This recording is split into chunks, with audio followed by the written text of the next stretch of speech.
जीवन और मृत्यु एक रहस्यमय पहेली। इस महत्वपूर्ण और रहस्यमय विषय पर आज का ये कार्यक्रम है और इसमें सभी प्रेमियों का मैं हृदय से स्वागत करता हूं और शुरू करते हैं सत्संग को।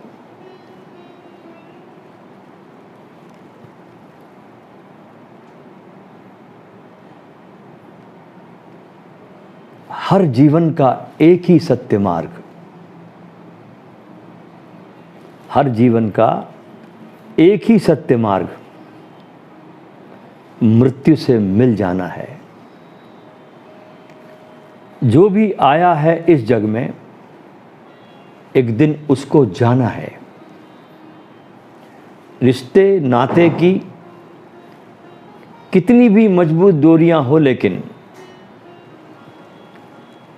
जब वक्त हुआ है जाने का तब तोड़ के इसको जाना है। दौलत शोहरत सब जीवन है जो मान बढ़ाते रहते हैं, पर नेक कर्म ही साथी है जिनको लेकर के जाना है। आंखों में जब तक ज्योति है तब तक है स्वप्न उजाले भी। जिस दिन ये बंद हुई आंखें उस दिन सब कुछ अंधियारा है। जब आए हैं तो जाना है और वक्त का हमको ज्ञान नहीं। हर पल में जी ले हम सदियां, आखिर एक दिन मिट जाना है।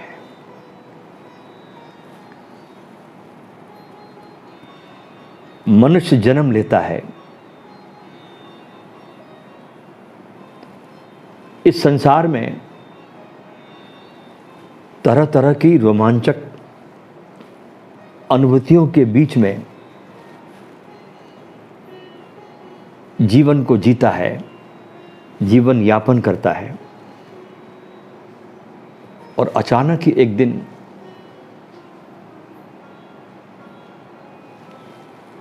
एक पल में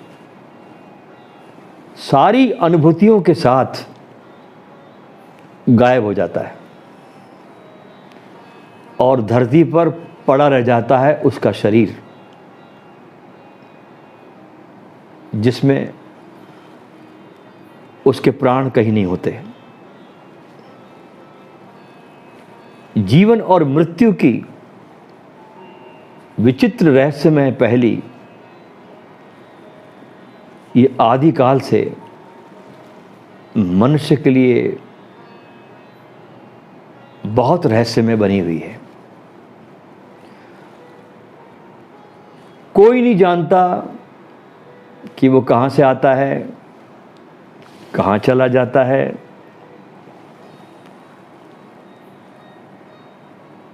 आधुनिक विश्व का जो विज्ञान है, जिसे हम विकसित विज्ञान कहते हैं, वो भी इसके बारे में ऑथेंटिसिटी के साथ, प्रमाण के साथ कुछ भी कहने में असमर्थ है। और इस संबंध में सारे जो वैज्ञानिकों के कथन हैं वे अनुमान से ज्यादा नहीं है, केवल अनुमान है। प्राचीन भारत के विद्वानों ने जीवन एवं मृत्यु की इस पहेली का संपूर्ण उत्तर दे रखा है, लेकिन इसको उन्होंने प्रतीकों एवं रूपक कथाओं में कहा है। प्रतीक बताए गए, रूपक कथाएं बताई गई इस पहेली पर। उस कथाओं को, उन रूपक को आधुनिक विश्व समझ नहीं पा रहा है। जैसे कोई ताला तो है लेकिन चाबी खो गई। हम इस संसार में जन्म लेते हैं और जन्म लेने के बाद वो बालक एक आकर्षक और बड़े मनमोहक जगत को देखता है और देखने के साथ ही उसे भोगने में लग जाता है। और जैसे जैसे वो बड़ा होता है उसकी अनुभूतियों का दायरा भी बड़ा होता जाता है और उस अनुभूतियों के दायरे के बढ़ने के साथ साथ उसकी भोग की कामना भी बढ़ती जाती है और उसका सारा जीवन भोगों की प्राप्ति के संघर्ष में ही व्यतीत हो जाता है। और वो एक क्षण के लिए भी विचार नहीं करता कि वो है कौन, कहां से आया है और जिस मनमोहक जगत में उसने जन्म लिया है वो क्या है, वो क्यों है। और चूंकि हमारे चारों तरफ हमारे ही जैसे सोए हुए लोगों की भीड़ है, इसलिए हमें पता ही नहीं चलता कि हम भी सोए हुए आदमी हैं। क्योंकि चारों तरफ हमारी भीड़ सोए व्यक्तियों की है, मूर्छित लोगों की है, इसलिए ख्याल ही नहीं आता। एक गांव में ऐसा हुआ कि वहां पर एक दिन एक जादूगर आ गया और उस गांव के में एक ही कुआं था पानी पीने का, जिसका पानी पूरा गांव पीता था। उस कुएं का 2 कुएं थे, एक कुआं राजा के महल में था, दूसरा कुआं जनता के लिए था। तो जनता के कुएं उसने एक पुड़िया डाल दी थी और कहा इस कुएं का पानी जो भी पिएगा वो पागल हो जाएगा। अब एक ही कुआं था उस गांव में और कोई कुआं था नहीं, पानी उसका पीना मजबूरी थी। सांझ होते होते हर आदमी को पानी पीना ही पड़ा, कब तक प्यासे रहते, चाहे पागलपन की कीमत पर भी क्यों ना पीना पड़े, लेकिन मजबूरी थी, प्यास तो बुझानी पड़ेगी, चाहे पागल ही क्यों ना हो जाना पड़े। बेचारे गांव के लोग अपने को कब तक रोकते, उन्होंने पानी पिया और पानी पीने के साथ ही सांझ होते होते पूरा गांव पागल हो गया। अब इधर सम्राट जो था बड़ा खुश हो गया, उसकी रानियां बहुत खुश हो गई, महल में गीत और संगीत का आयोजन हो रहा था, उसके वजीर खुश हो गए थे कि हम तो बच गए। लेकिन संध्या होते होते उनको पता चला कि हम गलती में हैं, क्योंकि सारा महल सांझ होते होते उस गांव के सारे पागलों ने घेर लिया, क्योंकि पूरा गांव हो गया था पागल। राजा के पहरेदार और सैनिक भी हो गए थे पागल। सारे गांव ने राजा के महल को घेरकर आवाज लगाई कि मालूम होता है कि राजा का दिमाग खराब हो गया है, हम ऐसे पागल राजा को सिंहासन पर बर्दाश्त नहीं कर सकते। महल के ऊपर खड़े होकर सम्राट ने देखा कि बचने का अब कोई भी उपाय नहीं है, तो उसने अपने वजीर से पूछा कि अब क्या करें, क्या होगा। हम तो सोचते थे कि भाग्यवान है हम कि हमारे पास अपना कुआं है, हमको उस कुएं से पानी पीना नहीं पड़ा, लेकिन आज अब ये महंगा पड़ गया है।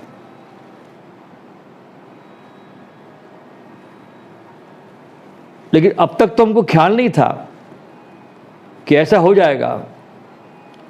वजीर से राजा कहने लगा,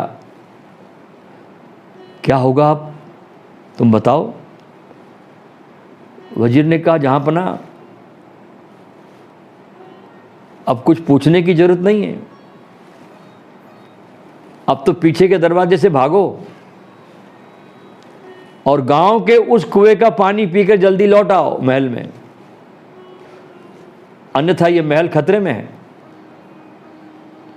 सम्राट ने कहा, उस कुएं का पानी? क्या तुम मुझे भी पागल बनाना चाहते हो?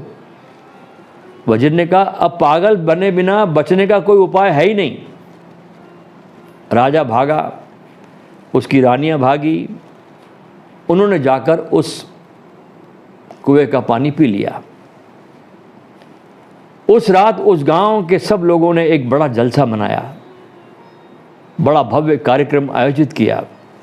सारे गांव के लोगों ने खुशियां मनाई, बाजे बजाए, गीत गाए और परमात्मा को धन्यवाद दिया कि हमारे राजा का दिमाग ठीक हो गया है।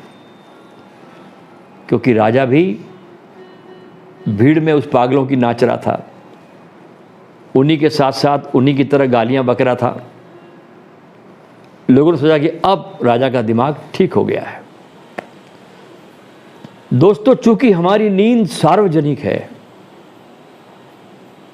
सार्वभौमिक है, क्योंकि हम जन्म से ही सोए हुए हैं, इसलिए हमको पता नहीं चलता।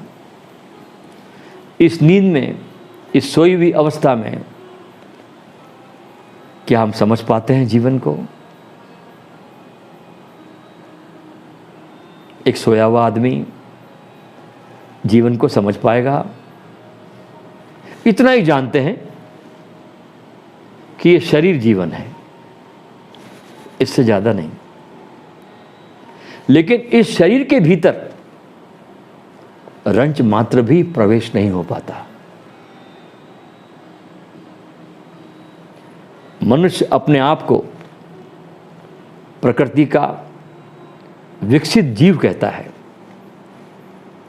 उसका यह दावा है कि पृथ्वी का वो सर्वश्रेष्ठ बुद्धिमान प्राणी है। लेकिन वो बुद्धिमान प्राणी भी इन प्रश्नों के बारे में नहीं सोचता और अपने आप को सब कुछ समझ लेता है और अपने आप को जिंदगी में संतुष्ट करने में लगा रहता है। और फिर एक दिन वो शक्तिहीन होकर इस संसार से चला जाता है। उसका ये मैं का अहंकार उसके किसी काम नहीं आता। मनुष्य की इस विचित्र स्थिति पर भारत के ऋषियों ने भारी आश्चर्य प्रकट किया है। उन्होंने कहा है कि मनुष्य जन्म लेने के बाद एक क्षण के लिए भी अपने अस्तित्व के कारण के बारे में नहीं सोचता। वो इस संसार को देखकर इतना विस्मृत हो जाता है और स्वयं को सब कुछ समझ लेता है। वो ये भूल जाता है कि वह पहले इस संसार में नहीं था, पर अब है, क्यों है, कौन है, कहाँ से आता है, कहाँ चला जाता है। ये प्रश्न उसके जीवन में अनावश्यक हो जाते हैं। वो जानना नहीं चाहता कि विचित्र रहस्यमय ब्रह्मांड क्या है, इस ब्रह्मांड में वो कौन है। न वो इस पर विचार करना चाहता है कि मृत्यु क्या है, मरने के बाद क्या होता है। अपने को श्रेष्ठ और बुद्धिमान समझने वाला व्यक्ति इन प्रश्नों पर विचार करना निरर्थक समझता है।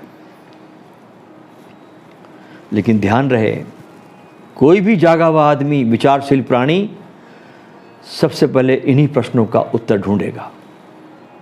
क्योंकि जन्म भी सत्य है, यह रहस्यमय ब्रह्मांड भी सत्य है और मृत्यु भी सत्य है।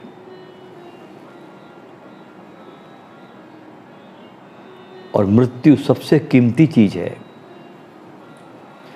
अगर दुनिया में मृत्यु न होती तो सन्यास का फूल खिलता ही नहीं।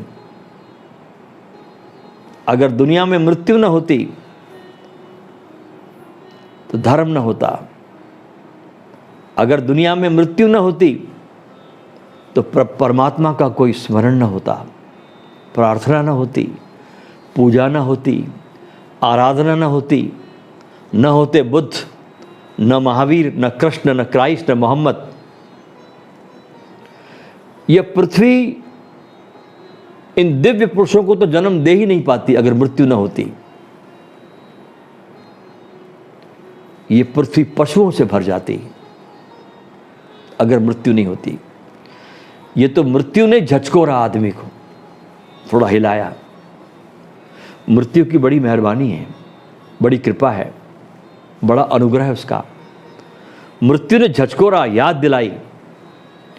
बुद्ध को भी स्मरण आया था मृत्यु को देखकर ही। एक मरे हुए आदमी की लाश को देखकर उन्होंने पूछा था अपने सारथी से, इसको क्या हो गया है? उस सारथी ने कहा, यह आदमी मर गया। बुद्ध ने कहा, क्या मैं भी मर जाऊंगा?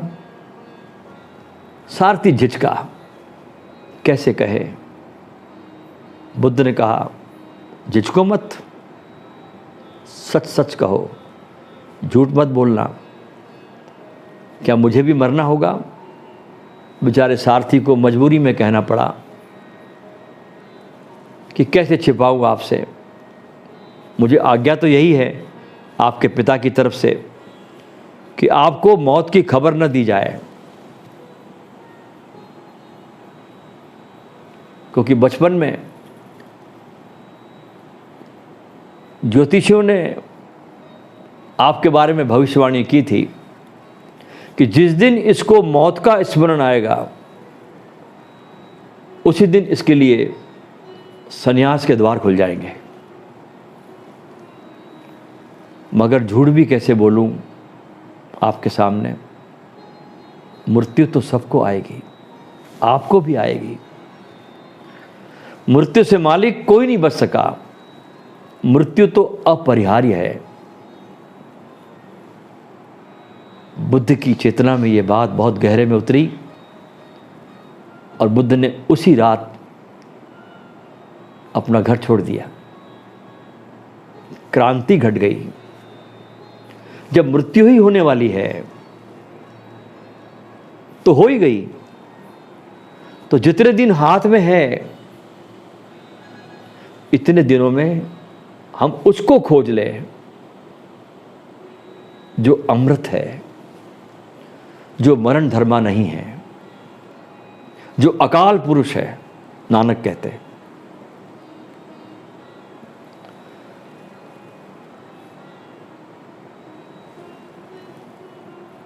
बच्चा जन्म लेता है, लुभावने जगत को देखता है और कामनाओं में डूब जाता है। पहले उसकी कामनाएं बहुत सीमित होती है, दूध और माता तक सीमित होती है, दूध मिल जाए, माँ मिल जाए। फिर आगे चल के उसको खिलौने और खाने पीने की चीज़ें लुभाती है और इस प्रकार वो बड़ा होता जाता है। और जैसे जैसे उसकी जानकारियाँ बढ़ती हैं, उसकी इच्छाओं और कामनाओं का जगत भी बहुत बढ़ता जाता है।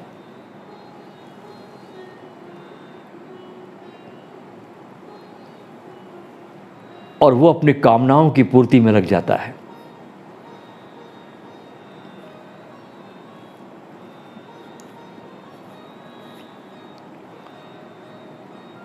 और वो अपने अस्तित्व पर विचार नहीं करता।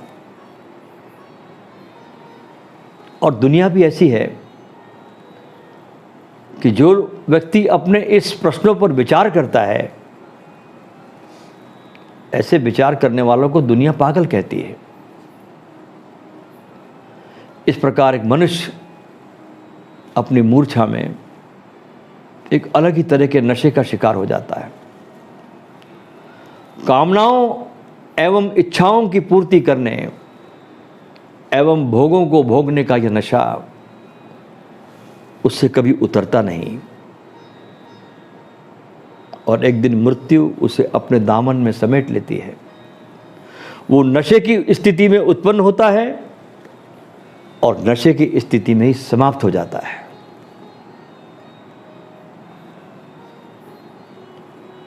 मनुष्य मृत्यु से बहुत भयभीत है।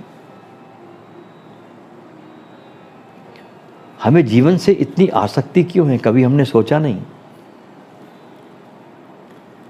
हमारी जीवन से इतनी आसक्ति और मृत्यु से इतना भय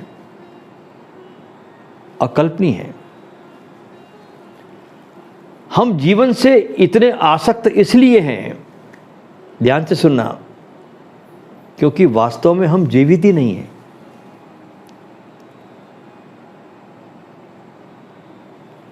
और समय बीतता जा रहा है, मृत्यु निकट से निकट आती चली जा रही है और हमको भय है कि मृत्यु निकट आ रही है और यार अभी तक तो हम जिए ही नहीं। अभी तो सिर्फ जीवन को जीने का इंतजाम बैठाने में ही लगे रहे। यही है भय कि मृत्यु आ जाएगी और हम अभी तक जिए ही नहीं। हम तो बस जीने की तैयारी कर रहे हैं और कुछ भी तैयार नहीं होता, ध्यान रखना। और हमको उस परम आनंद का बोध ही नहीं है इस भागदौड़ की जिंदगी में जिसको जीवन कहा जाता है। हमने उस आनंद को जाना ही नहीं जिसे वास्तव में जीवन कहते हैं। हम बस श्वास को भीतर और बाहर छोड़ रहे और कुछ नहीं कर रहे। हम बस किसी तरह से यहां हैं, किसी भी तरीके से। जीवन बस हमारे लिए एक आस है, आशा है। और मृत्यु निकट आती जा रही है। ध्यान रखना, केवल उन्हीं लोगों ने वास्तव में जीवन को जिया है जो मृत्यु के लिए तैयार है। कबीर ने कहा ना, जिस मरने से जग डरे मेरो मन आनंद, कब मरियो कब भेटियो पूर्ण परमानंद। जो मृत्यु के स्वागत में है, उसके प्रति ग्रहणशील है, उसके प्रति धन्यवाद में है, तब उसके लिए मृत्यु शत्रु नहीं है, तब मृत्यु एक परिपूरक है। संपूर्ण जीवन एवं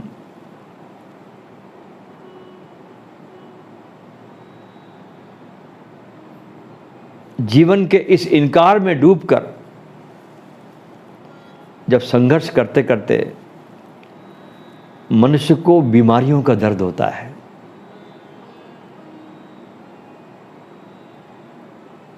तो उसे अपने सिर पर मौत का नृत्य दिखाई पड़ता है। अब उसको भय पकड़ता है कि अगला पड़ाव मृत्यु का है और इसके साथ ही उसे लोगों की आसक्ति सताती है। जहाँ जहाँ उसने संबंध बना लिए, जहाँ जहाँ वो आसक्त हुआ, और मनुष्य आसक्त होने में बड़ा कुशल है। अपूर्ण कामनाओं का दुख पकड़ता है, जो सपने पूरे नहीं हुए, जो अधूरे हैं, और अंतिम समय में वो अपने अपने धर्मों के अनुसार, अपने अपने विश्वास के अनुसार थोड़ा धार्मिक हो जाता है। ये मैंने बड़ा आश्चर्य देखा है दोस्तों कि अनेक ऐसे लोग जो सारी जिंदगी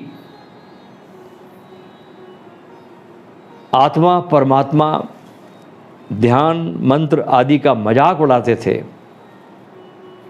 सारा जीवन मजाक उड़ाया, अंत समय में वे धार्मिक हो गए। एक बहुत बड़े पत्रकार भी हुए हमारे देश में, मैं नाम नहीं लेना चाहूँगा, जो बहुत ख्याति प्राप्त पत्रकार है,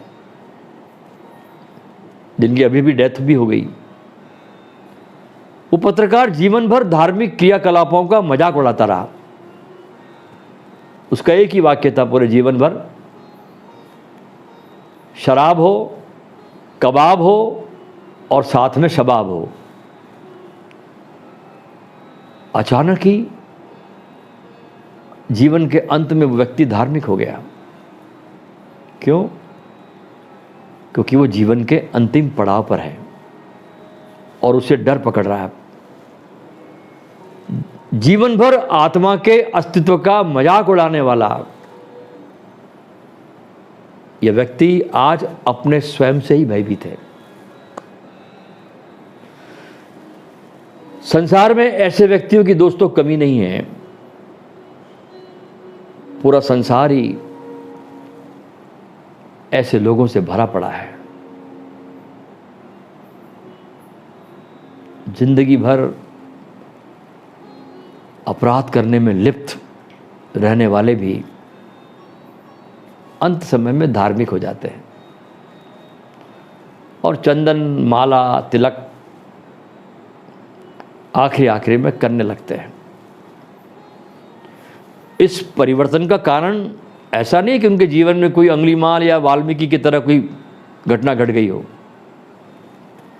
या उनका कोई हृदय वास्तव में परिवर्तित हो गया हो, क्योंकि चंदन, तिलक, माला करते हुए भी, बाहर का सारा प्रदर्शन करते हुए भी न तो इनके भोगों की कामना मरती है और ना उन कामनाओं की पूर्ति के लिए किए गए धोखाधड़ी, विश्वासघात में कभी कोई कमी नहीं आती। ये सब कुछ पहले की तरह करते रहते हैं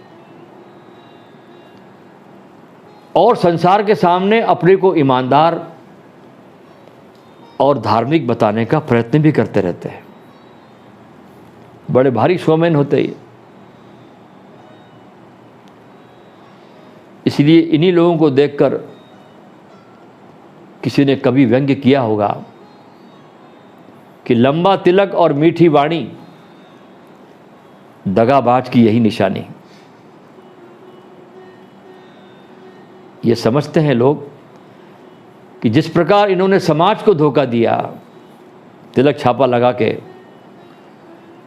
अपने मुखौटों से स्वयं को महान बना के रखा इन्होंने, इस प्रकार ये परमात्मा को भी नाटक करके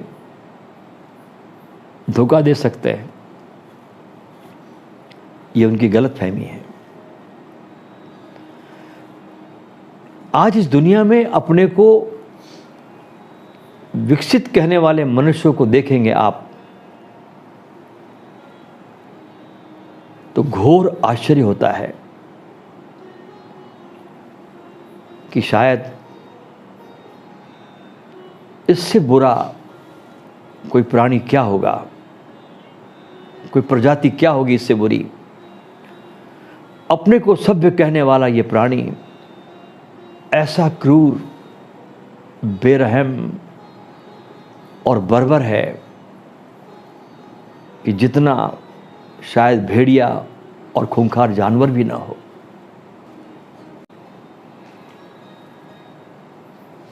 मनुष्य मानवीय संवेदना, करुणा, दया, ईमानदारी और न्याय का केवल नाटक करता है। आज इस पृथ्वी पर इस मनुष्य के कारण न जाने कितने जीवों का अस्तित्व समाप्त हो गया, न जाने कितने नरसंहार हुए और आज ये अपने अहंकार के कारण अपने को ही मार डालने का साजो सामान इकट्ठा कर चुका है। मनुष्य इतना क्रूर है कि अपने भोगों को भोगने के लिए इसने इस पृथ्वी के जल, वायु, मिट्टी, फल, अनाज सबको जहरीला बना दिया है और आने वाली नस्लों के लिए एक ऐसा नरक निर्मित कर दिया है कि आगे आने वाला समय कैसा होगा कहना बहुत कठिन है। और आश्चर्य है कि फिर भी ये अपने को महान, सभ्य और बुद्धिमान कहता है। हरदम युद्ध की सामग्रियां तैयार करना, जीवन के प्रति कोई प्रेम नहीं है, मृत्यु की तरफ प्रेम है।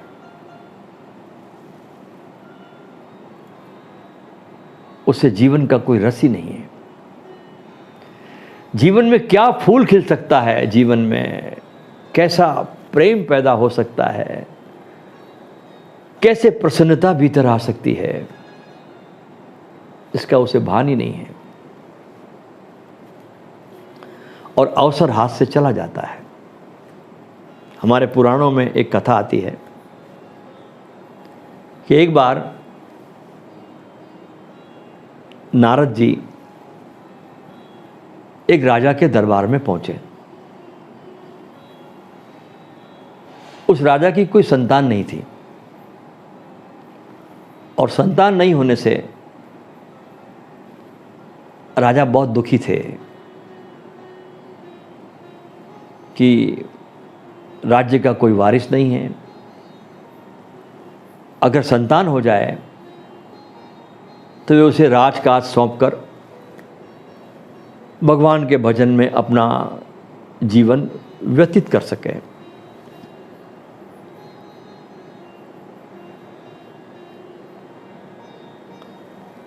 नारद जी जब वहां पर गए राजा के पास, तो नारद जी ने उस राजा से एक वचन लिया। क्या वचन लिया? कि अगर पुत्र पैदा हो जाता है तो पुत्र के जन्म लेते ही वे संन्यास ले लेंगे।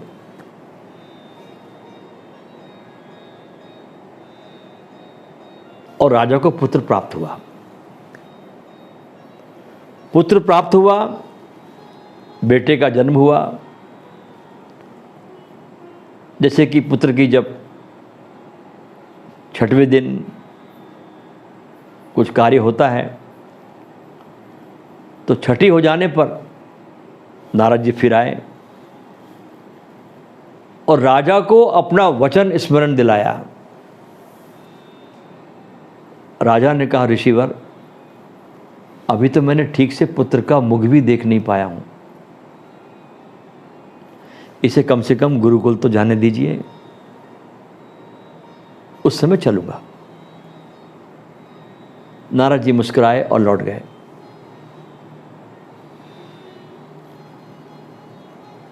दोबारा फिर उस समय आए नारद जब राजा का पुत्र गुरुकुल में शिक्षा लेने चला गया। वचन नारद के याद दिलाने पर राजा ने कहा, ऋषिवर, मुझे अपना वचन पूरा याद है, परंतु अपनी प्रजा के प्रति भी हमारा कुछ कर्तव्य है भी कि नहीं। राज्य को असुरक्षित छोड़कर कैसे चला जाऊं, बस थोड़ा समय और दे दीजिए। राजकुमार की शिक्षा पूरी हो जाए, उसे सिंहासन पर देख लूं, फिर आपके साथ भगवान के भजन के लिए चल पड़ूंगा। नारद जी फिर लौट गए। जब राजकुमार का राज्यारोहण हो गया,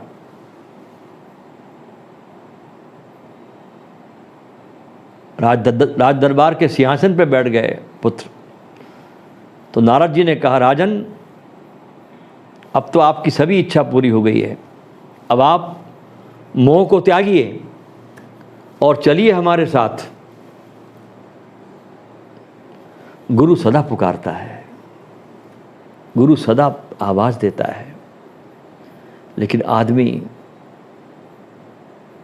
अपने मोह में इतना मूर्छित हो जाता है कि वो आवाज़ गुरु की इसको सुनाई नहीं पड़ती। नारद ने ऐसे ही कहा सम्राट से, अब तो आपकी सब इच्छाएं पूरी हो गई है, अब आप मोह को त्यागिए और चलिए मेरे साथ। राजा ने कहा, प्रभु आप तो सभी धर्म के ज्ञाता है, कर्मों के ज्ञाता है, और शास्त्रों में कहा गया है कि अपनी संतान का विवाह करना भी माता पिता का कर्तव्य है। ये कर्तव्य पूरा कर लूं फिर चलूंगा, बस थोड़ा समय और दे दीजिए। नारद जी मुस्कुराए और चले गए। राजकुमार का विवाह भी हो गया। नारद पहुंचे कि राजन, अब तो विवाह हो गया बच्चे का, राजकुमार का, अब चलें। तो राजा ने कहा, पोते का मुंह देख लूं प्रभु फिर चलूं, बस थोड़ा समय और दे दीजिए। इतना सुनते ही नारद जी बहुत खिलखिला के हंसे और अपने कमंडल से जल निकाला, अपने हाथ में रखा और मंत्र पढ़ा और आसमान की तरफ वो जल फेंका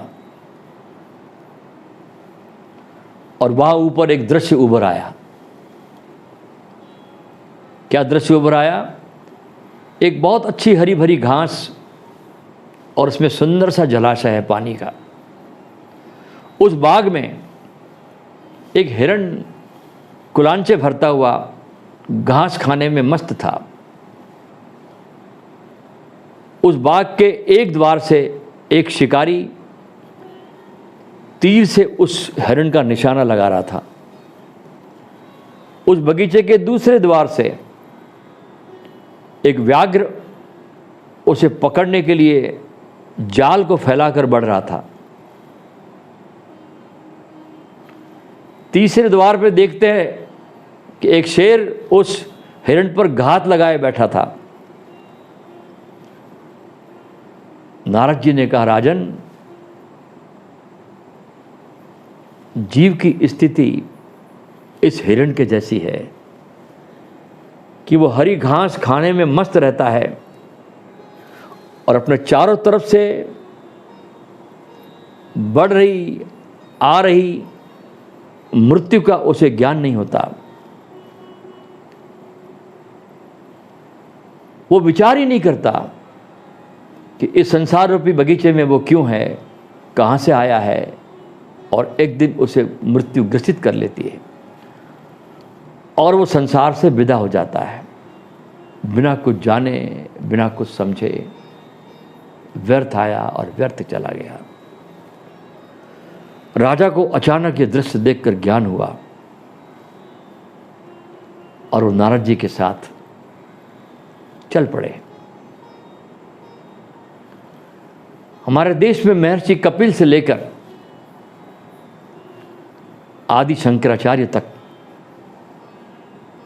हजारों महान आत्माओं ने मनुष्य की इस मोहग्रस्त स्थिति पर घोर आश्चर्य प्रकट करते हुए कहा है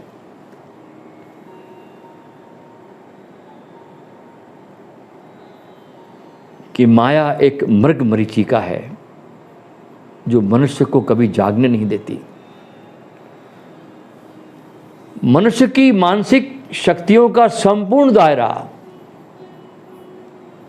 मात्र भौतिक स्तर पर ही बंद होकर रह जाता है। करोड़ों में से कोई एक इस प्रकृति के सत्य को जानने का प्रयत्न करता है और कोई कोई बंदा इस सत्य को जान लेता है। जान लेता है तो जी लेता है। जानने वाला ही जीता है। ध्यान रखना कि जीवन मिलता नहीं, जीवन को निर्मित करना होता है। जन्म मिलता है, जीवन निर्मित करना होता है। इसलिए मनुष्य को किसी गुरु के पास शिक्षा की जरूरत है ताकि वो जीवन की कला को सीख सके, ताकि वो थोड़ा जाग सके, जीवन का स्वाद ले सके, थोड़ा जीवन को अनुभव कर सके। और जीवन क्या है? एक बहुत सुंदर कवि की कविता है, ध्यान से सुनिएगा। क्या कहते हैं वो? जीवन क्या है? कभी पहली बारिश में मिट्टी से उठती हुई सुगंध में ढूंढता हूं। देखिए जीवन कहां कहां है। कभी पहली बारिश में मिट्टी से उठती हुई सुगंध में ढूंढता हूं, कभी समुद्र से उठती हुई लहरों से आती हुई सुरीली ध्वनि के सुकून में ढूंढता हूं, कभी खुशी से झूमती हुई उन पत्तियों से आई हुई हवा में ढूंढता हूं, कभी तपती धूप में उस विशाल बरगद की छांव में ढूंढता हूं, कभी खुले आकाश में उड़ते हुए उन पक्षियों की उमंग में ढूंढता हूं। कभी खुले आकाश में उड़ते हुए उन पक्षियों की उमंग में ढूंढता हूं, कभी सर्दी की धूप में सुस्ताते हुए उन पशुओं की मुस्कुराहट में ढूंढता हूं, कभी पहाड़ों की सुनहरी सुबह में ढूंढता हूं, जहां बादल भी गले से लग जाते हैं और आसमान भी सर झुकाता है। ऊंचाइयों से जब धरती को देखता हूं तो मन प्रसन्न हो जाता है। कभी तन को निर्मल करने वाले नदी के पावन पानी में ढूंढता हूं, कभी उसके किनारे पर खिलते हुए उन रंग बिरंगे फूलों की महक में ढूंढता हूं, कभी जंगलों की उस शांति में ढूंढता हूं जो जीवित होने का एहसास कराती है। हरियाली से मन को हराकर खुद को खुद से मिलाती है। कभी रात में घास पर लेट जाता हूं और अंतरिक्ष में चमकते हुए उन अनमोल रत्नों में ढूंढता हूं। कभी रात की गहराइयों को हरने वाली उस भोर की सुंदरता में ढूंढता हूं। ढूंढ ढूंढ कर समझ गया मैं, आखिरी में बड़ी सुंदर बात बोल दी उसने, ढूंढ ढूंढ कर समझ गया हूं मैं कि जीवन कोई लक्ष्य नहीं है, जीवन तो बस जीना है। जहां जहां ढूंढा मैंने उसे, जीवन तो साक्षात वही है। एक बहुत सुंदर कहानी मुझे इस समय याद आती है कि एक घर में बहुत दिनों से एक वीणा रखी हुई थी और उस घर के लोग, कई वर्ष बीत गए,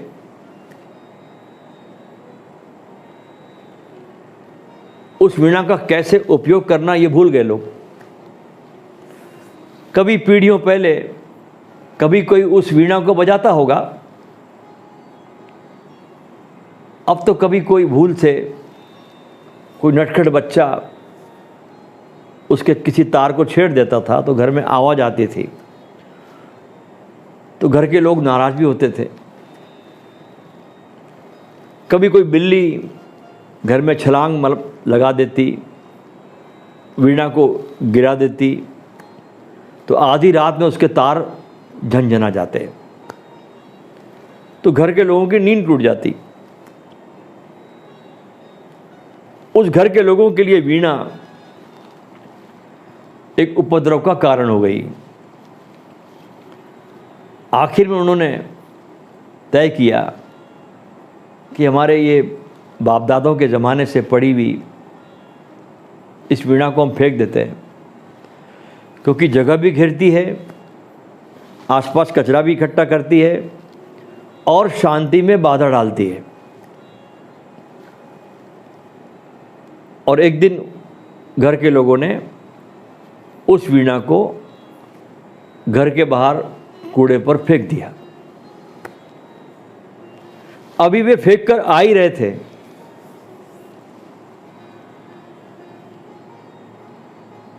कि एक वहां से भिखारी गुजरता था और उसने वो वीणा उठा ली, तारों को ट्यून किया, कसा और तारों को छेड़ दिया। वे घर के लोग ठिठक कर खड़े हो गए, वापस लौट गए। उस रास्ते के किनारे जो भी निकला वो ठहर गया। घरों में जो लोग थे वे भी बाहर आ गए, वहां भीड़ लग गई,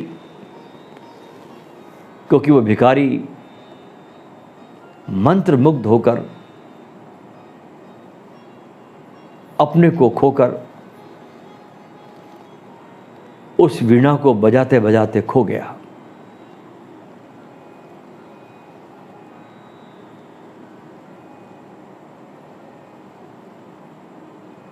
जब ये स्वर सुने भिखारी के, वीणा को जब बजाया,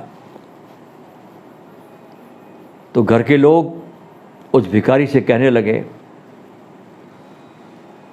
कि वीणा हमको लौटा दो, ये वीणा हमारी है। उस भिखारी ने कहा, वीणा उसकी है जो बजाना जानता है, और तुम फेंक चुके हो। तब वे लड़ने झगड़ने लगे। उन्होंने कहा, हमें वीणा वापस चाहिए। उस भिखारी ने कहा, फिर तुम्हारे घर में कचरा इकट्ठा होगा, फिर जगह घेरेगी, फिर कोई बच्चा उसके तारों को छेड़ेगा, घर की शांति भंग होगी। वीणा घर की शांति भंग भी कर सकती है यदि बजाना नहीं आता है। वीणा घर की शांति को गहरा भी कर सकती है यदि बजाना आता है। सब कुछ बजाने पर निर्भर करता है। दोस्तों, जीवन भी एक वीणा है और सब कुछ बजाने पर निर्भर करता है। जीवन तो हम सबको मिल जाता है, लेकिन उस जीवन की वीणा को बजाना बहुत कम लोग सीख पाते हैं। इसलिए मनुष्य के जीवन में इतनी उदासी है। आई बात समझ में? इतना दुख है, इतनी पीड़ा है, इसलिए जगत में इतना अंधेरा है, इतनी हिंसा है, इतनी घृणाएं हैं, इतना युद्ध है, इतना वैमनस्य है, इतनी शत्रुता है, क्योंकि जो संगीत बन सकता था जीवन, वो विसंगीत बनकर रह गया है, क्योंकि उस वीणा को बजाना हम नहीं जानते। और ध्यान रखना, शिक्षा का एक ही अर्थ है, एजुकेशन का, शिक्षा का एक ही अर्थ है कि हम जीवन की वीणा को कैसे बजाना सीखें। लेकिन ऐसा मालूम पड़ता है जैसे आज हम शिक्षा कहते हैं, वो शिक्षा जीवन की वीणा को बजाना नहीं सिखाती। वो जीवन की वीणा को रंग रोगन करना, उसे सजाना सिखा देती है। जीवन की वीणा को हम रंग कर लेते हैं, पेंटिंग कर लेते हैं, उस वीणा को सजा लेते हैं, उस पे फूल लगा देते हैं, जीवन की वीणा में हम हीरे मोती जड़ देते हैं, लेकिन क्या कभी हीरे मोती जड़ने से वीणा बजी? न फूलों से बजती है और न रंग रोगन से बजती है। आज की जो शिक्षा है, जो प्रणाली देते हैं मनुष्य को, वो बस सजा धजा कर छोड़ देती है उस वीणा को, लेकिन उसके जीवन में संगीत को बजाने की संभावना उससे पैदा नहीं हो पाती। और ऐसा नहीं है कि पहले शिक्षा से हो जाती थी। पहले तो शिक्षा करीब करीब थी ही नहीं। कहीं न कहीं भूल हो रही है, और वो भूल यही हो रही है कि वीणा के बजाने के नियमों पर ध्यान नहीं है, वीणा को सजाने पर ध्यान है। ये भूल हो रही है। वीणा को सजाने का अर्थ है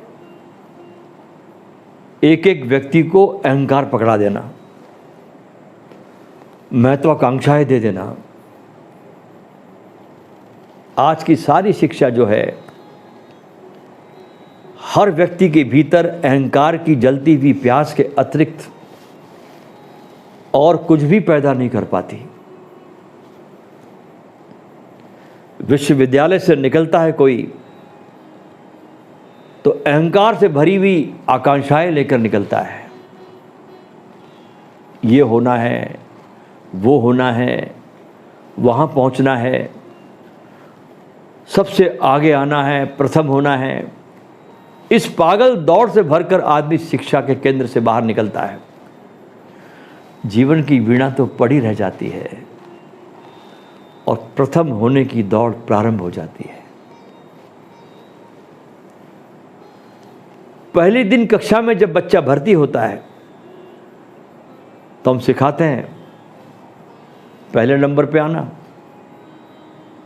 ये एक पागलपन है, ये एक तरह का बुखार है जिससे पूरी मनुष्यता पीड़ित है। महत्वाकांक्षा एक तरह की बीमारी है जो हम सबके प्राणों को घेर लेती है। और अब तक की सारी शिक्षा महत्वाकांक्षा के जहर पर खड़ी है। माँ बाप भी जहर देते हैं महत्वाकांक्षा का, शिक्षक भी यही जहर देते हैं। हर आदमी को वो सिखाते हैं कि नंबर 1 होना है तो ही जिंदगी में सुख है, ये सिखाते हैं। और जीसस जैसे व्यक्ति कहते हैं, जो हमें पागलपन लगता है उसका वचन लोगों को, जीसस लिखते हैं कि धन्य है वे लोग जो अंतिम खड़े होने में समर्थ है। और हमारी शिक्षा कहती है धन्य है वे लोग जो प्रथम खड़े होने में समर्थ हो जाते हैं। अब यहाँ पर या तो जीसस पागल है या हम सब पागल हैं।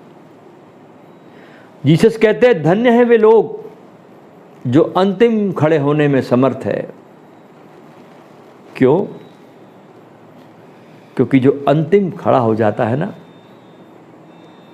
जो व्यक्ति अंतिम खड़ा हो जाता है वो सभी प्रकार के बुखार से मुक्त हो जाता है, दौड़ से मुक्त हो जाता है, बेचैनी से मुक्त हो जाता है।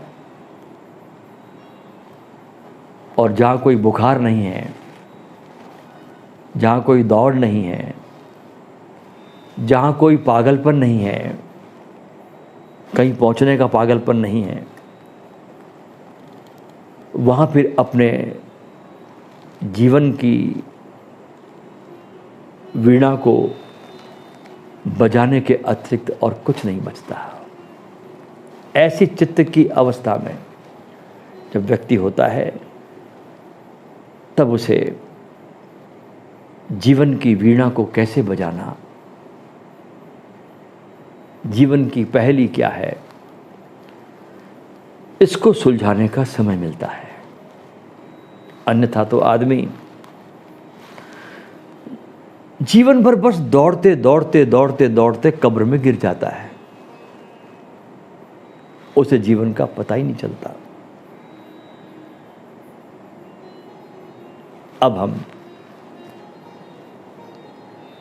ध्यान में प्रवेश करेंगे।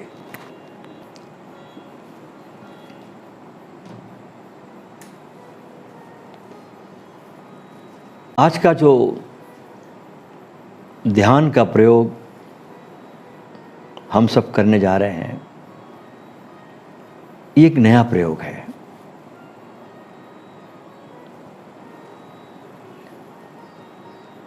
जीवन की इस भाग दौड़ में कैसे हम विश्राम को प्राप्त हो, कैसे चार तल पर हम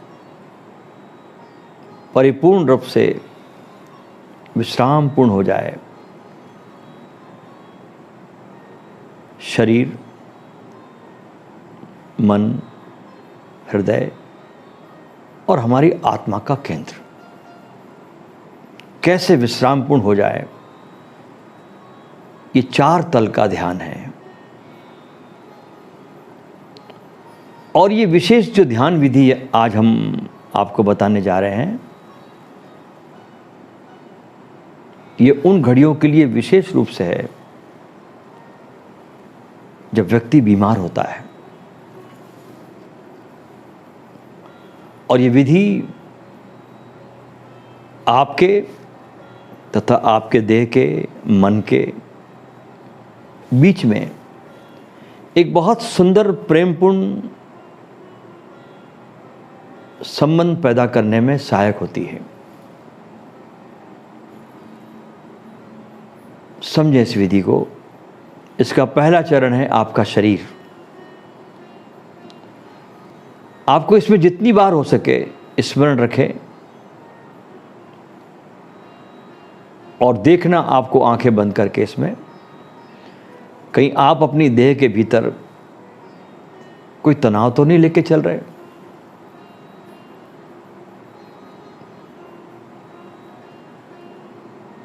गर्दन, सिर, टांगे, इसे बहुत होशपूर्वक आपको शिथिल करते जाना है। 5-5 मिनट के 4 चरण होंगे। इसे चाहो तो आप 10-10 मिनट के भी अपने घर पे कर सकते हो, 15-15 मिनट के भी कर सकते हो। हमारे पास समय का कारण है, इसलिए हम 5-5 मिनट के कराएंगे। आंखें बंद कर लें। बहुत धीरे से अपनी आंखों को बंद करें। शरीर को ढीला छोड़ें।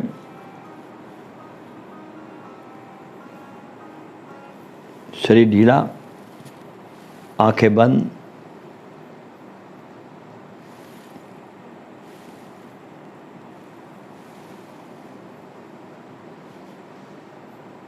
और अपने शरीर में देखें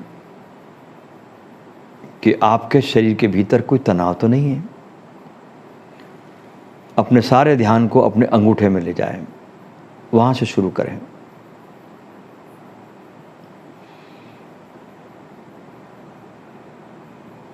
अपने बाएं अंगूठे से शुरू करें। धीरे धीरे इस ध्यान को ऊपर की तरफ लाएं और इस पूरे पैर को होश के साथ पूरे रिलैक्स करते जाएं।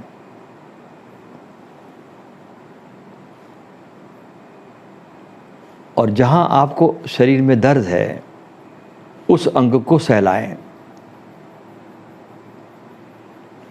और उस दर्द वाले स्थान को बहुत प्रेम पूर्वक कहें, शांत हो जाओ, शांत हो जाओ, शांत हो जाओ, शांत हो जाओ।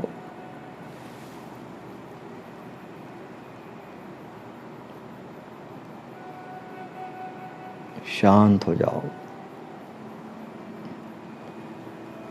धीरे धीरे ऊपर की तरफ चलें। आपके गर्दन, सिर,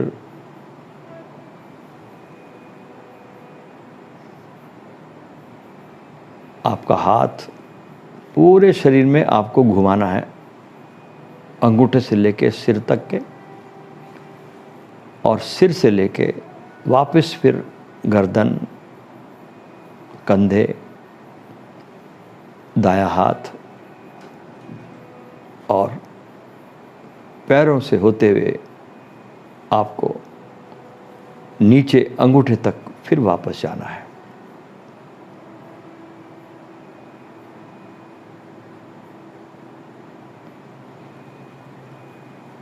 फिर वापस इसी दाएं भाग से ऊपर की तरफ जाना है। जहाँ भी आपको अपने शरीर में पेन होता हो वहाँ रुकना है। उस अंग को बहुत प्यार से सहलाना है। उस अंग को बहुत प्रेम पूर्व कहना है कि शांत हो जाओ, शांत हो जाओ। और आप आश्चर्यचकित हो जाएंगे कि आप अपने शरीर के किसी हिस्से को अगर संबोधित करते हैं तो आपका शरीर सुनता है या आपकी बात मानता है, क्योंकि आपका शरीर है। धीरे धीरे ऊपर जाएं, पूरे पैरों में, हाथ में पूरी ऊर्जा को अपने शरीर में घुमाएं और उस स्थान को ढूंढें जहां पर तनाव हो। किसी के घुटने में हो सकता है, किसी के गर्दन में हो सकता है, किसी के कमर में हो सकता है।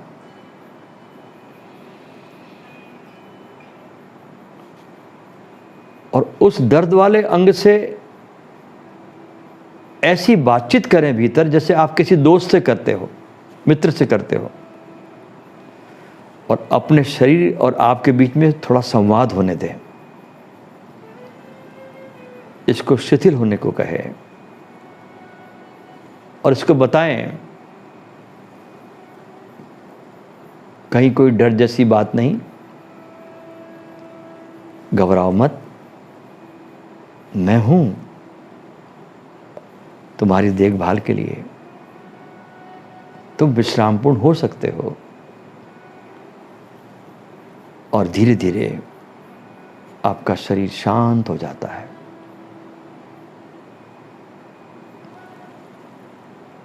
गर्दन में, हाथों में पूरे ऊर्जा को अंगूठे से शुरू करें और उसको घुमाते रहें पूरे शरीर में। फिर लेफ्ट अंगूठे में आपकी ऊर्जा आएगी, फिर लेफ्ट से फिर वापस घूमना है। ऐसे 5 मिनट तक आपको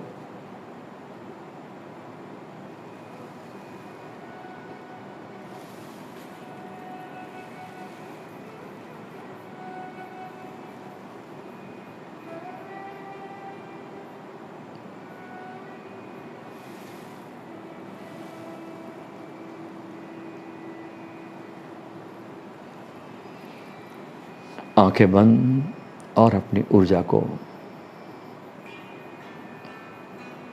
भ्रमण होने दीजिए भीतर, होश के साथ। जहां भी पेन हो वहां रुकिए, उस भाग को, अपने शरीर को कन्विंस कीजिए कि आप उसके लिए हैं ना, आप मौजूद हैं उसके लिए। उसे जरा भी डरने की जरूरत नहीं है, आप उसकी केयर करने के लिए हैं।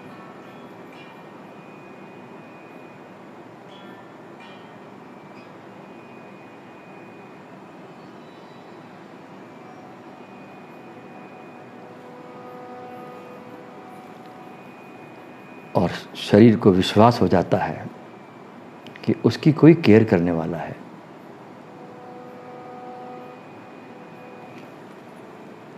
शरीर और आपके बीच एक संवाद होना चाहिए।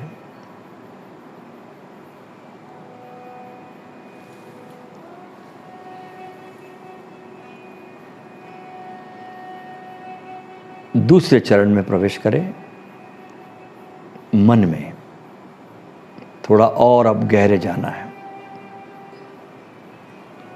शरीर से मन थोड़ा और गहरा है। अगर शरीर सुन सकता आपकी बात तो मन भी सुन सकता है। परंतु सीधे आप मन से शुरू नहीं कर सकते। आपको शुरुआत तो पहले शरीर से करनी पड़ेगी। आप किसी भी चीज़ को मध्य से नहीं शुरू कर सकते, शुरुआत से शुरू कर सकते हैं। अधिकतर लोग मध्य से शुरू करते हैं, बीच में शुरू करते हैं और असफल रहते हैं।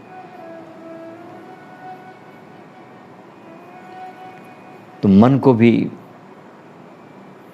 अपने होश पूर्वक विश्राम को कहे।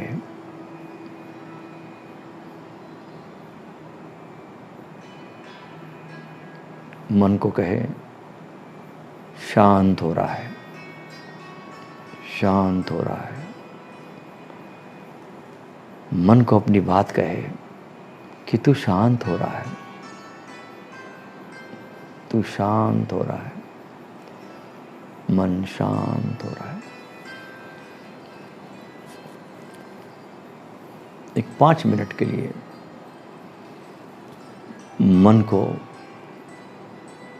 अपनी बात पहुंचाए कि हे मेरे मन,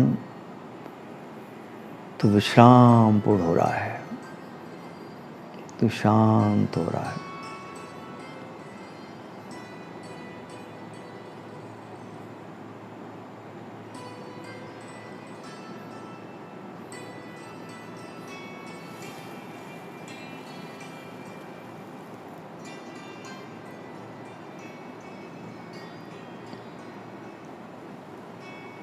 मन शांत हो रहा है,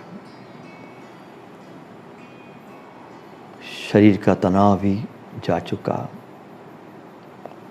मन का तनाव भी चला जा रहा है। मेरी बात शरीर ने भी सुनी, मेरी बात मेरा मन भी सुन रहा है।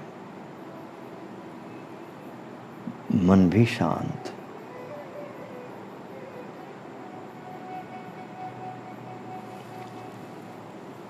मन भी सुन रहा है, मन भी आपसे सहमत हो गया है, मन भी शांत होता जा रहा है, मन भी शांत हो रहा है, मन भी शांत हो रहा है।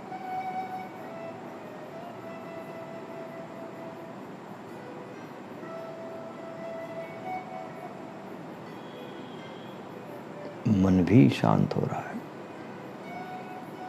मन की सारी बेचैनी खत्म होती चली जा रही है, मन शांत होता है, शरीर भी शांत हुआ, मन भी शांत हुआ।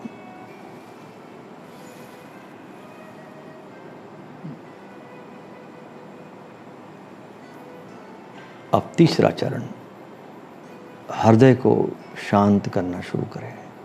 आपका हृदय का केंद्र, जहाँ आपका फेफड़े खत्म होते हैं और पेट मिलता है, वो हृदय केंद्र आपका, वो भी शांत हो रहा है। ये और भी सूक्ष्म है, ये आपकी भावनाओं का केंद्र है, ये और भी जटिल है और अधिक सूक्ष्म है।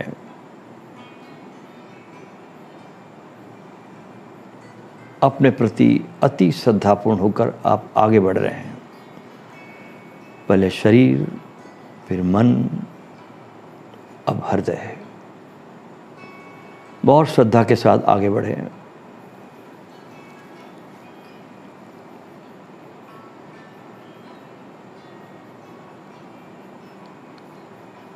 शरीर के साथ संभव है तो मन के साथ भी संभव है, मन के साथ संभव है शांत होना तो हृदय के साथ भी संभव है शांत होना। हृदय को कहो कि हृदय भी शांत हो रहा है, सारी भावनाएं, सारी कुंठाएं सब शांत होती चली जा रही है। हृदय के केंद्र पर परम शांति आती जा रही है। हृदय के केंद्र पर एक भी लहर नहीं है, पूरी तरह से शांत सरोवर है।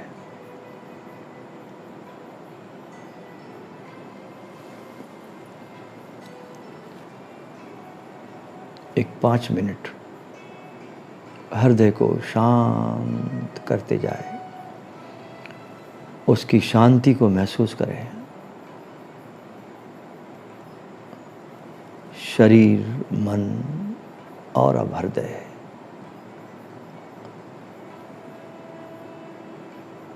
सब संयुक्त है, सब जुड़े हैं। एक शांत होता है तो दूसरा अपने आप शांत होने लगता है। आपके शरीर का एक पार्ट अशांत होता है, दूसरा अपने आप अशांत होना शुरू हो जाता है।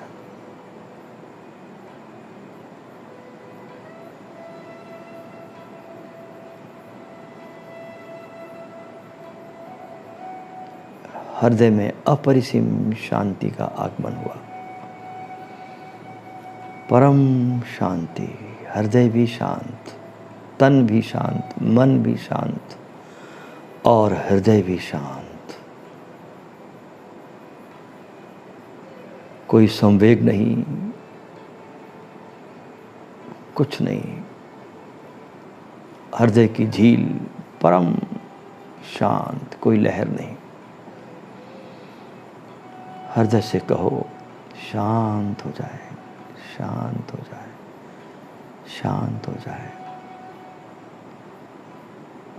और हृदय सुनता है, क्योंकि तुम्हारा हृदय है।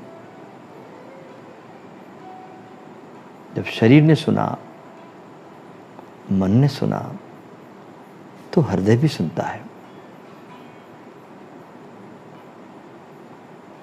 शांत, शांत, शांत।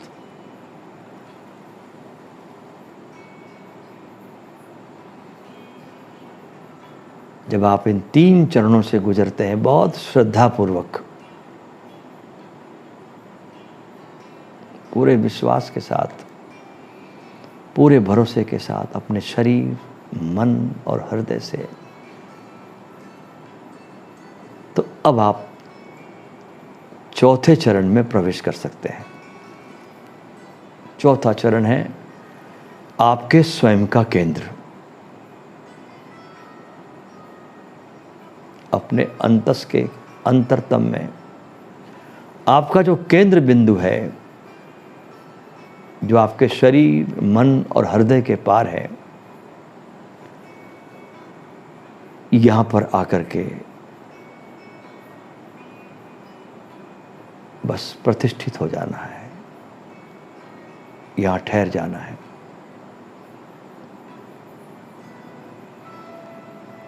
यहां आनंद का अतिरेक है,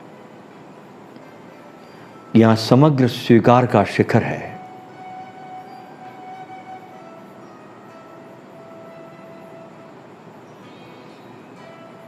चौथे चरण में प्रवेश करें। अपने केंद्र में, अपने साक्षी में, अपने होने में, इस वर्तमान में, अपने होने की इस खूबसूरती में, जो आपके समग्र स्वीकार का शिखर है, आपका केंद्र। अब आप आनंद और आह्लाद से भर जाएंगे इस केंद्र में।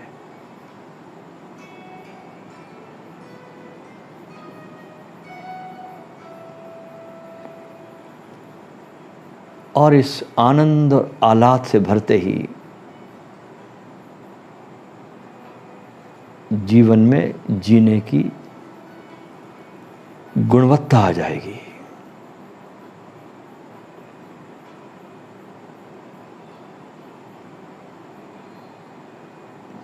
केंद्र की तरफ चलें, डूब जाएं उसमें।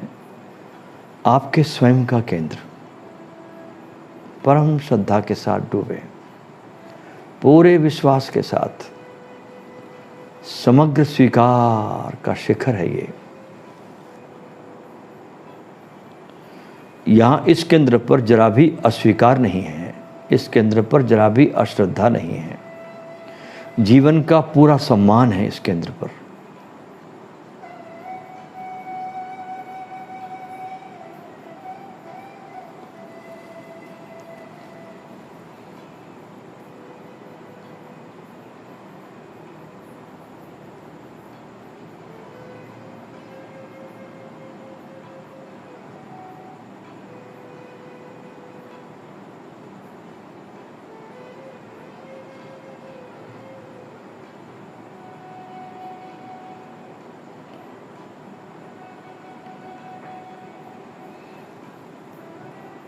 केंद्र पर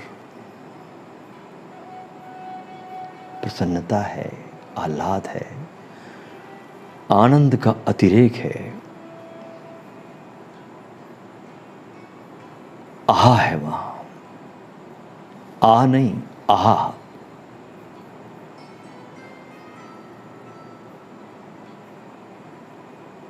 मुस्कुराहट है वहां। परिधि से केंद्र की तरफ चालो, लौटो अपने देश की तरफ। यह है तुम्हारा देश, तुम्हारा घर। शरीर, मन और हृदय, ये सब परिधियां हैं। केंद्र है तुम्हारा अपना होना, तुम्हारा अपना अस्तित्व। इसमें डूबो।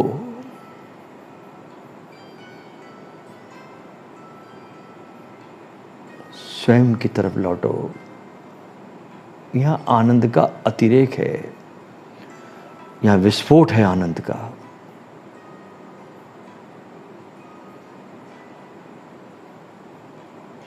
और जीवन के समग्र स्वीकार के शिखरों पर आप यहां होते हैं।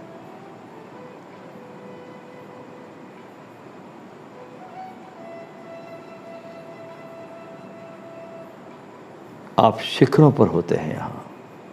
आपका केंद्र एक शिखर है।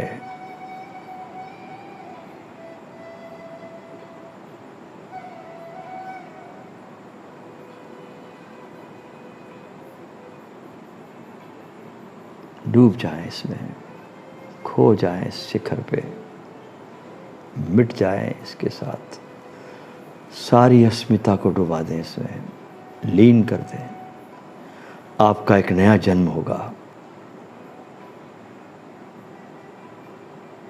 ये केंद्र आपको जीवन की गुणवत्ता प्रदान करेगा।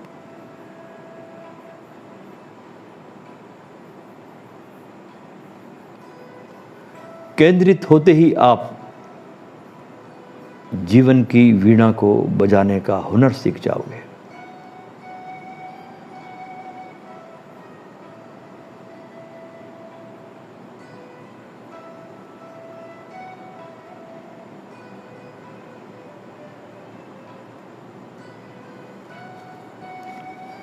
अब 2-4 गहरी गहरी सांस लें। नाभि केंद्र से 3 उंगल और नीचे।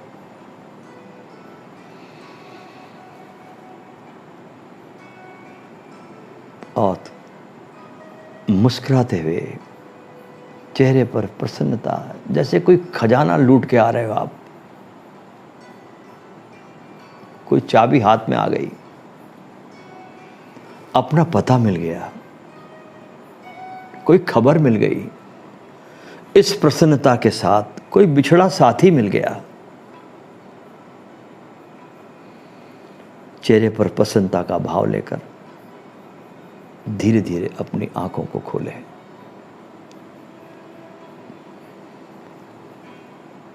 ये बहुत सुंदरतम ध्यान, परिधि से केंद्र की तरफ, बहुत खूबसूरत ध्यान है। इसे आप जब भी समय मिले अपने साथ बैठकर करें। अपने दोस्तों को, अपने परिवार को भी ये ध्यान बताएं। हम समय समय पर आपके पास पहुंचते हैं, आपको याद करते हैं। जब भी समय मिले, थोड़ी स्थितियां ठीक बने। बहुत सुंदर सदगुरु ओशो ने हमें एक प्रसाद स्वरूप बहुत सुंदरतम आश्रम दे दिया है, बहुत ही खूबसूरत। यह स्थान आश्रम की सब शर्तों को पूरा करता है। यह मौन, एकांत,